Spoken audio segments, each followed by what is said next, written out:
Picture yourself for a moment in the scorching summer heat of 1944, sitting cramped inside a German Panther tank, one of the most fearsome war machines ever built during the Second World War. You're navigating through narrow streets choked with rubble in some forgotten Italian village, or maybe you're pushing through the impossibly thick hedgerows of Normandy where visibility drops to almost nothing. Your eyes are constantly moving, scanning every shadow, every window, every pile of debris, because you know exactly what you're looking for. Enemy infantry. You've been trained to spot the telltale signs of an ambush. When an American soldier fires his bazooka at you, there's this brilliant flash of light that cuts through everything, followed immediately by a thick white smoke trail that draws a perfect line right back to where he's hiding. It's like the guy is holding up a giant sign saying, "Here I am. Shoot me." If a British infantryman fires one of those heavy anti-tank guns, you get a massive muzzle blast that lights up his position like a bonfire at midnight. These visual cues have become your lifeline in this metal coffin you call home. They tell you exactly where to swing that turret around and let loose with your MG-42 machine gun to suppress whoever just took a shot at you. But then something happens that changes everything. There's no flash this time, no smoke trail cutting through the air, no warning whatsoever, just this strange, almost quiet metallic thud. And then instantly, before your brain can even process what's happening, you hear the most terrifying sound imaginable, the catastrophic screech of superheated molten metal tearing through your side armor like it's made of paper. Your tank is suddenly burning, flames are starting to lick at everything inside, and you have absolutely no idea, not even the faintest clue, where that shot came from. You've just been hit by what the German tankers would come to call a ghost. This ghost wasn't some futuristic wonder weapon fresh from a secret laboratory. In fact, if you showed it to the soldiers who actually had to lug this thing around, most of them would tell you it looked like somebody raided a plumber's scrapyard and decided to call it a weapon. This was the Projector Infantry Anti-Tank, which thankfully got shortened to just PIAT, because nobody wanted to say that mouthful in the middle of a firefight. On paper, when you look at the specifications and design, the PIAT was an absolute disaster waiting to happen. It was incredibly heavy, weighing in at over 30 pounds when loaded. It was awkward to carry through any kind of terrain. And here's the really crazy part. It relied on this massive, almost comically primitive steel spring that required what can only be described as a Herculean physical effort just to cock the damn thing. The recoil was legendary for all the wrong reasons. Kicked like an angry mule that just spotted a predator. Canadian soldiers would regularly end up with massive, painful bruises covering their shoulders after firing just a single shot. And that's if they were lucky enough to brace it properly. The troops cursed this weapon constantly, openly mocking its crude, agricultural design when they compared it to the sleek, modern-looking American bazooka that seemed so much more civilized. And yet, here's where we run into one of the greatest and most fascinating paradoxes of World War II weaponry that historians are still talking about today. While Allied troops were constantly griping and complaining about having to use this thing, the German forces, from the regular Wehrmacht infantry all the way up to the elite, supposedly invincible Waffen SS, came to absolutely loathe and genuinely fear this weapon with a burning passion that bordered on obsession. Why would that be? Because unlike every other rocket-propelled anti-tank weapon being used during that era, the spring-loaded PIAT did not, under any circumstances, give away its firing position. It was the ultimate ambush predator in a war where being seen first meant being dead first. In the hands of the Canadian Army, who used this ungainly weapon with aggressive creativity and tactical innovation from the brutal street fighting in Ortona all the way to the flooded nightmare of the Scheldt estuary. This piece of supposed junk became the silent nightmare that haunted every German panzer crew's worst dreams. To really understand why the PIAT was such a uniquely terrifying threat, we need to clear up a common misconception that even today trips people up. When you're watching old World War II footage, it's incredibly easy to lump the PIAT into the same general category as the American Bazooka or the German Panzer, but technically speaking, from an engineering standpoint, they are completely and utterly different beasts that just happen to serve similar roles. The Bazooka and the Panzer were rocket launchers, pure and simple. They were essentially hollow metal tubes specifically designed to guide a rocket-propelled grenade toward its target. When you pulled the trigger on one of those weapons, a rocket motor would ignite with a roar, sending the projectile screaming downrange, trailing fire and smoke. The PIAT, however, was not a rocket launcher at all. It was what's called a spigot mortar, and its beating heart was not some sophisticated rocket motor, but rather a massive, powerful steel mainspring that honestly looked like it had been stripped out of a truck's suspension system rather than purpose-built for an infantry weapon. The mechanism worked more like a gigantic, explosive-powered crossbow that some medieval engineer might have dreamed up after drinking too much. Here's how this bizarre contraption actually functioned in practice. Inside the weapon body was this heavy steel rod, called a spigot, that was held back under tremendous tension by that massive spring we mentioned. When you pulled the trigger, the spring would suddenly release all that stored energy, driving the spigot forward with absolutely tremendous force directly into the hollow tail section of the bomb itself. This violent impact would detonate a propellant cartridge that was housed inside the bomb's tail. The resulting explosion would launch the projectile forward toward the target while simultaneously, through the magic of physics, kicking that heavy spigot backward with enough force to recompress the spring and reset the entire weapon for the next shot. On paper, when you explain it like that, it sounds absolutely ingenious, like something a clever inventor would patent and make a fortune from. But in actual battlefield practice, it was an absolute beast to handle and maintain. That mainspring was incredibly, almost impossibly stiff. To cock the weapon manually for that crucial first shot required applying roughly 200 pounds, that's about 90 kilograms of direct pressure. This was definitely not a weapon you could easily prepare while you're lying prone in the mud trying to stay hidden from enemy fire.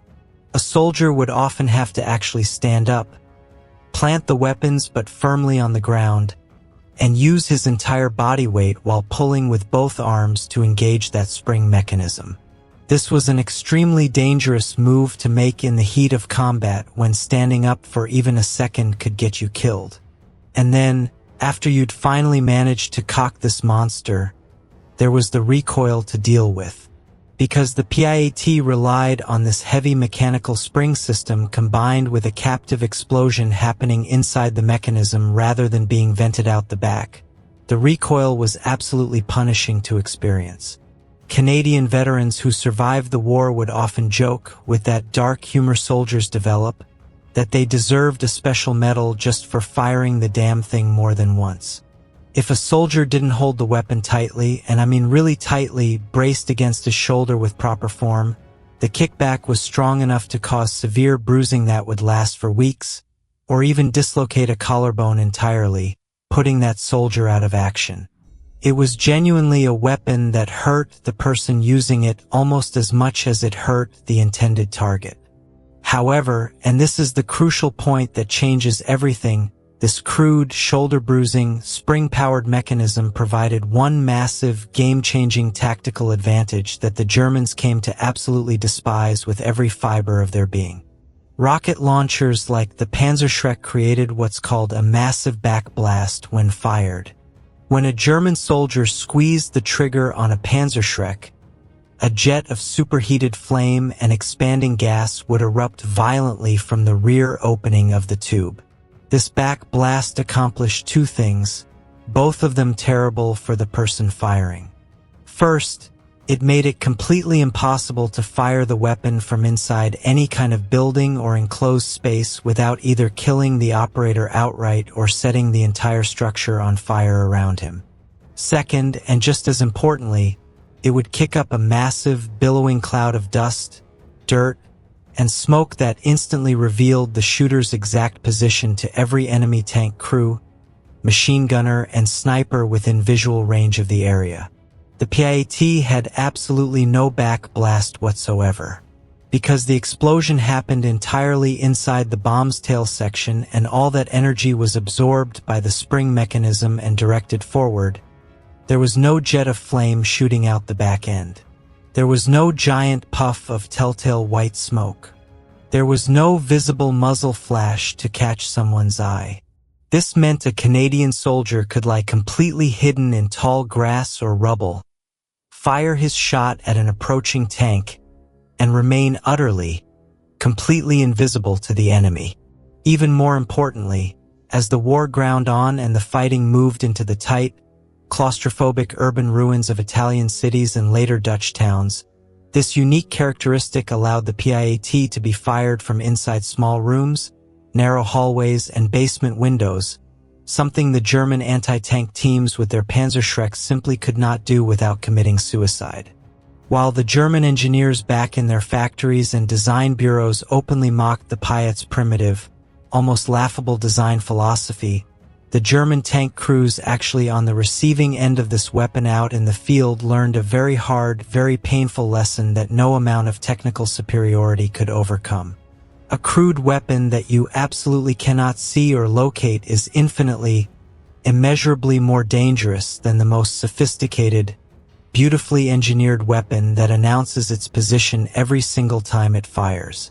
If the open fields and hedgerows of Normandy were already dangerous and nerve-wracking for tank crews, the narrow, rubble-choked streets of European cities were nothing short of a nightmarish death trap where armor offered no real protection. And it was here in the claustrophobic, suffocating nightmare of urban warfare where every building could hide death, that the PIAT truly came into its own and where the German forces began to truly, deeply hate and fear this weapon. Nowhere was this more brutally evident than during the Battle of Ortona, a vicious fight that historians often call the Stalingrad of Italy because of its sheer intensity. This was an absolutely brutal, exhausting close-quarters battle where Canadian troops fought house to house, room to room, and sometimes hand to hand against elite German paratroopers who had sworn to hold the city at any cost. In this hellish urban environment, the German anti-tank teams discovered they faced a critical, potentially fatal limitation that their training hadn't prepared them for. If a German soldier wanted to engage an approaching Canadian Sherman tank with his Panzerschreck, he had to physically step out into the open street or at minimum stand in an exposed doorway where the back blast could safely vent. Why? Because of that deadly back blast we discussed earlier. If he tried to fire from inside a small room to stay hidden, the pressure wave from the rocket motor would reflect off the back wall with enough force to kill him instantly, or at minimum turn the entire room into a raging inferno that would cook him alive. The Canadians, however, had their PIAT, and this changed the entire tactical equation. Because the PIAT produced no back blast at all, a Canadian soldier could set up an ambush position deep inside a ruined building, well back from any windows or openings. He could lie completely prone on a dusty floor perhaps 5 meters back from a window frame, hidden in the dark shadows where no one could possibly spot him. When a German Panzer came rumbling down the street, its turret swinging blindly back and forth looking for threats, the Canadian could calmly fire through that window frame without exposing even an inch of himself to return fire. The tank crew would suddenly hear the impact, feel their vehicle rock from the explosion, but see absolutely nothing when they looked for the source. No flash from any window, no smoke drifting up from a position, just a silent, deadly strike emerging from the darkness like something supernatural. This incredible capability effectively turned every single window, every basement ventilation grate, every shell hole in a wall into a potential kill zone that could hide a patient hunter. It forced German infantry scouts to thoroughly check every single building, every room, every closet before their armor could safely advance, slowing their attack to an absolute crawl and steadily bleeding away their morale and confidence. But the PIAT had another strange quirk that the Canadians quickly learned to master and exploit, and that was its unusual trajectory. Most anti-tank weapons of the era fired in a relatively flat, high-velocity straight line. You pointed at the tank, pulled the trigger, and the rocket flew more or less straight to the target. The PIAT, being a spigot mortar rather than a rocket launcher, fired a heavy projectile that traveled comparatively slowly through the air in a steep, arcing trajectory. At longer ranges beyond 100 meters, the bomb would drop like a stone, making it nearly useless. While this characteristic made hitting any kind of moving target at 200 meters incredibly difficult and frustrating, in the confined spaces of urban warfare it actually became a strange and unique advantage. The PIAT could be effectively used for indirect fire like a miniature mortar. Canadian troops, always innovative and willing to experiment, quickly realized they could tilt the weapon up at an angle and lob the bombs in a high arc over obstacles, much like you would with a traditional mortar. Was there a German machine gun team dug in behind a thick stone wall or a large pile of rubble that provided perfect cover? A flat-firing bazooka couldn't touch them because the rocket would just slam into the obstacle. But a skilled PIAT gunner who understood the weapon's ballistics could lob a high-explosive bomb in a perfect arc over that wall, dropping it with brutal precision right on top of the enemy's heads like an artillery shell. This unexpected versatility meant the PIAT wasn't just limited to being an anti-tank weapon anymore. It had become a pocket artillery piece that infantry could carry with them. It could blast open reinforced doors that would otherwise require explosives. It could collapse interior walls to create what the Canadians called mouse holes, a brilliant tactic they perfected during the Ortona fighting that let them move between buildings without ever having to expose themselves in the deadly streets. And it could destroy sniper nests hidden in upper floors that were otherwise nearly impossible to reach. For the German defenders who were trying to hold these ruined cities, this situation was absolutely infuriating and psychologically exhausting. They were accustomed to fighting enemies they could actually see, or at minimum enemies whose weapons followed the standard, predictable rules of ballistics that they'd been trained to counter. The PIAT followed no such rules whatsoever. Could strike without warning from enclosed rooms where no other weapon could fire. And it could rain death from above in an arcing trajectory over solid cover that should have provided complete protection. In the hands of the innovative, aggressive Canadian infantry who were willing to experiment and adapt, this clunky, awkward spring gun had transformed the entire urban landscape into a maze of invisible threats that even the heaviest German armor simply had no effective answer for. To fully grasp and appreciate why German forces developed such an intense hatred for the PIAT, we need to step inside the mind of a German tank commander and understand his perspective. By the summer of 1944, the crews of both the Wehrmacht and the Waffen SS were arguably the most experienced, battle-hardened armored warriors in human history. They had survived the Eastern Front, which was essentially a massive meat grinder that killed the unlucky and poorly trained. They operated according to a strict set of survival instincts that had been honed through countless engagements.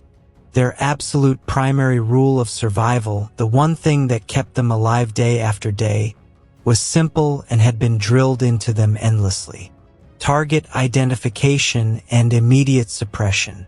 When your tank gets ambushed, your only real hope of survival is to instantly spot the source of enemy fire and flood that entire area with machine gun rounds and high explosive shells. If you can see where the enemy is hiding, you can kill him, or at minimum force him to keep his head down and prevent him from getting off that crucial second shot that might actually penetrate and kill you. The PIAT completely dismantled this fundamental survival instinct that had kept these men alive. In after-action reports compiled by intelligence officers and in interrogations of German prisoners of war, captured tankers and infantry often expressed a deep, simmering frustration regarding Canadian anti-tank tactics that bordered on genuine hatred. They described the sensation, repeated again and again in these reports, of fighting against phantoms or ghosts that couldn't be pinned down. When a PIAT struck their vehicle, the German crew would often panic, not primarily because of the actual damage the weapon inflicted, though that was certainly serious, but because they had absolutely no idea which direction to turn their turret to retaliate. They would desperately spray machine gun fire wildly into nearby hedgerows or ruins, wasting precious ammunition shooting at empty shadows and piles of rubble, while the Canadian gunner, coolly hidden somewhere nearby and completely undetected, would calmly cock his spring mechanism for a second, potentially killing shot. This complete inability to effectively retaliate or even identify the threat created a pervasive sense of paranoia that infected entire units. It stripped even veteran German tank crews of their hard-won feeling of superiority and control. They weren't being beaten by a technologically better machine or superior armor. They were being systematically hunted by something they simply couldn't see, couldn't predict, and couldn't counter. But the hatred wasn't purely psychological or based on frustration. It was also brutally physical and based on cold, hard battlefield results. The Germans might have openly mocked the PIAT's appearance, dismissively calling it a water pipe or plumber's tube, but they absolutely could not mock or dismiss the effectiveness of its warhead. The PIAT fired what's called a heat round, which stands for high explosive anti-tank, and it used shaped charge technology. Despite the weapon's crude, almost primitive launch method using that big spring, the bomb itself was highly sophisticated and devastatingly effective. It could penetrate approximately 100 millimeters of solid armor plate at close range. To put that in proper perspective for people who don't think in millimeters of armor, the side armor of a Panther tank, which was Germany's primary medium tank and considered a masterpiece of engineering, was only about 40 to 50 millimeters thick. Even the legendary, feared Tiger I, with its reputation for being nearly indestructible, had only 80 millimeters of side armor protection. This meant that at close range, which is where PIAT teams always tried to engage, a cheap stamped metal PIAT bomb fired from a spring-powered tube could punch a hole straight through the pride of the entire German armored engineering industry. When a PIAT bomb struck a tank, it didn't just explode on the surface like a regular explosive shell. The shaped charge warhead focused the blast energy into a hypersonic jet of molten copper and superheated gas. This jet of plasma would punch through the steel armor plate like a hot needle being pushed through soft butter. Inside the tank's fighting compartment, the effect was absolutely horrific and usually fatal. The penetrating jet would spray molten metal fragments and white-hot spalling, which is shrapnel created from the tank's own inner armor wall, throughout the cramped cabin, instantly igniting stored ammunition and fuel lines and turning the entire interior into an inferno. The intense hatred also extended beyond just tank crews to the German infantry whose job was supporting and protecting those tanks. These men felt utterly helpless in a way that's hard to describe. Their entire tactical role was to protect their tanks from enemy infantry tank hunters by screening ahead and providing security. But how exactly do you protect a tank from a weapon that leaves absolutely no smoke trail to follow? You can't trace the bomb's flight path backward to find the bush or pile of rubble where the Canadian soldier is hiding. There's a documented historical instance that really drives this point home where a German commander, upon finally surrendering to Canadian forces after days of fighting, specifically asked to see the automatic anti-tank cannon that had absolutely decimated and destroyed his entire armored column. When the Canadians, probably trying not to laugh, showed him an actual PIAT with its crude spring mechanism, he reportedly refused outright to believe them. He actually felt personally insulted by the idea that his technologically superior, beautifully engineered German machines had been defeated and destroyed by what looked like a glorified spring-loaded tube that belonged in a plumber's workshop. This reaction perfectly captures the core of the German hatred toward this weapon. It was, in their minds, a matter of professional resentment and wounded pride. To them, the PIAT felt fundamentally unfair in a way that violated the unspoken rules of armored warfare. It was an assassin's weapon rather than a soldier's weapon. Silent, invisible, deadly, and frustratingly effective in the chaotic, broken terrain of Western Europe where traditional tactics often failed. To truly understand why the Germans feared the PIAT specifically in Canadian hands, we cannot rely solely on technical manuals, engineering specifications, or official reports. We absolutely must look at the men who actually wielded these weapons under fire. Because of the PIAT's heavy recoil, its difficult and physically demanding cocking mechanism, and its extremely short effective range that required getting dangerously close to your target, it was definitely not a weapon for the timid or faint of heart. It required genuine nerves of steel, incredible physical courage, and the willingness to let a 45-ton tank get within spitting distance before pulling the trigger.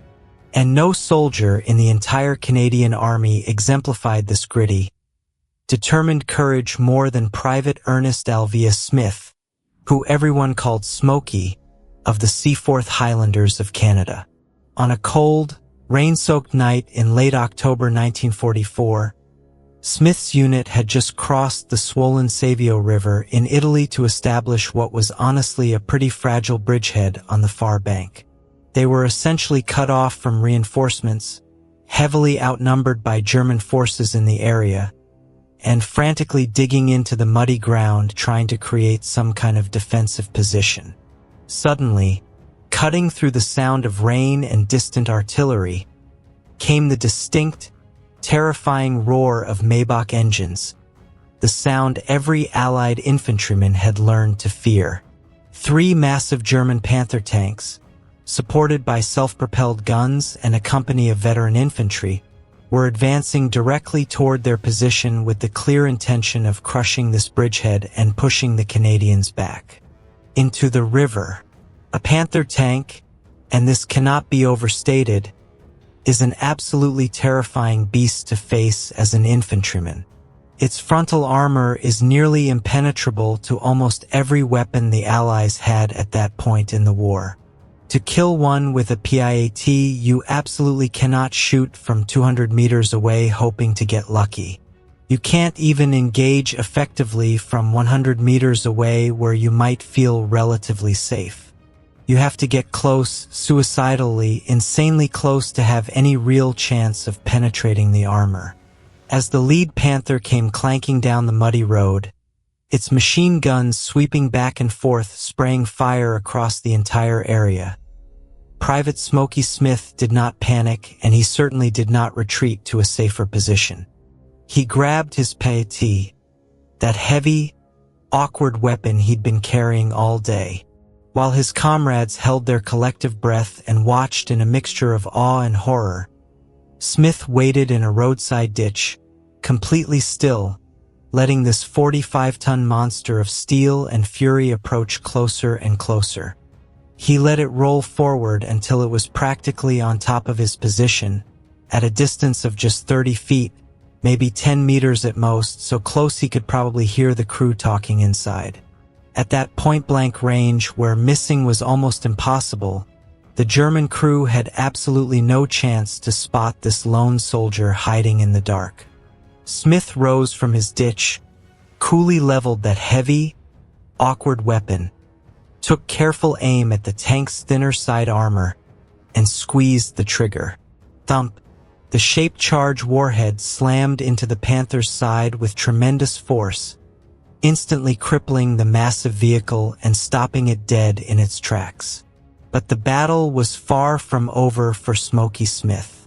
10 German infantry soldiers who had been riding on the back of the tank for protection suddenly scrambled off the disabled vehicle and immediately attacked Smith's position, trying to kill him before he could reload or escape.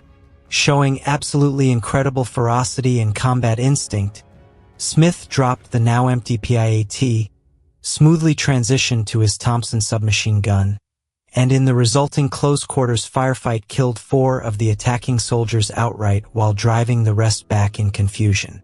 But the night wasn't finished testing this man's courage. Later, another Panther tank, having heard the commotion, attacked the same position trying to break through. Once again, Smith waited patiently in the darkness. Once again, he used the natural concealment of night combined with the PIAT's completely silent launch to his tactical advantage. He fired again at close range, and while this second tank wasn't completely destroyed, he damaged it enough to force it to retreat rather than risk being completely disabled in enemy territory. For his actions during that long, terrifying night, actions that probably saved his entire unit from being overrun and destroyed, Private Ernest Smokey Smith was awarded the Victoria Cross, which is the British Commonwealth's absolute highest honor for valor in the face of the enemy. His incredible story illustrates the ultimate paradox of the PIAT better than any technical manual ever could.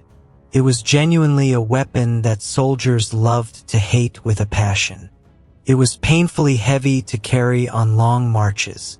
It left massive bruises that hurt for weeks. The fuse mechanism was notoriously unreliable and would occasionally fail at the worst possible moment.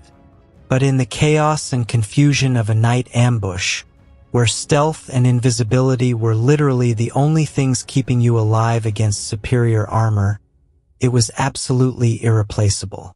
The Germans hated the PIAT with such intensity because it empowered individual infantrymen, ordinary soldiers like Smokey Smith, to stand their ground and fight back effectively against the heaviest armor Germany could produce. It turned what should have been the confident, unstoppable advance of an elite panzer division into a tentative, fearful crawl where every shadow in every ditch, every dark window in every building, could be hiding a determined Canadian soldier with a spring-loaded pipe and a heart made of iron. As the smoke finally cleared over a devastated Europe in May 1945 and the war ground to its long-awaited end, the PIAT began to rapidly fade from history and from military arsenals. It was quickly replaced in the post-war years first by improved versions of the American Bazooka, and later by more modern weapons like the excellent Swedish Carl Gustaf recoilless rifle. By modern military standards, when you look at it with contemporary eyes, the PIAT was essentially an evolutionary dead end in weapons development. It was far too heavy for what it did. It had genuinely punishing recoil that injured its users. And its loading mechanism was an absolute nightmare for any soldier trying to use it while under fire and dealing with the stress of combat. From a purely engineering and design standpoint, if you asked weapons designers and military historians to rate it, it was arguably one of the worst designed, most user-unfriendly weapons to see widespread service during the entire war. And yet, looking back through the lens of history with the benefit of hindsight, we find an undeniable truth that cannot be argued away. It worked. It worked incredibly well at its intended job. The German Wehrmacht, a military force that genuinely prided itself on technological superiority, on possessing Tiger tanks that seemed invincible, on developing V-2 rockets and jet fighters that were years ahead of anything the Allies had, found itself constantly frustrated, stymied, and genuinely frightened by what was essentially a simple steel tube and a big spring. They hated the PIAT with such burning intensity because it denied them the one single thing they relied on most in armored warfare: predictability and the ability to locate threats. They could predict the flight path of a rocket and trace it back to its source. They could predict where an anti-tank gun position would logically be placed and suppress it with artillery. But they could never, ever predict where a patient Canadian soldier with a PIAT might be hiding in the rubble, waiting for them to come just a little bit closer. For the Canadian Army specifically, the PIAT became much more than just another weapon in their arsenal. It became a genuine symbol of their specific brand of warfare and their national character. It wasn't flashy or glamorous like American equipment. It wasn't elegantly engineered like British weapons. It was gritty, pragmatic, brutally effective, and required a sheer amount of physical toughness and mental courage to use effectively under fire. It was a weapon that absolutely demanded the user stand their ground when every instinct screamed to run, wait patiently until they could see the whites of the enemy's eyes, and hold fast no matter how terrifying the situation became. While American GIs often had the luxury of engaging enemy armor from relatively safer distances with their rocket launchers, the Canadian PIAT gunner had to get up close and intensely personal with his target, close enough to see the individual rivets on the tank's armor. The true legacy of the PIAT is not found in its technical specifications, its weight, or its penetration values listed in some dusty manual.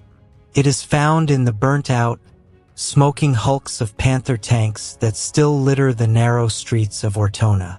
It is found in the hedgerows of Normandy, where German advances that should have been unstoppable were mysteriously stalled by these invisible assassins.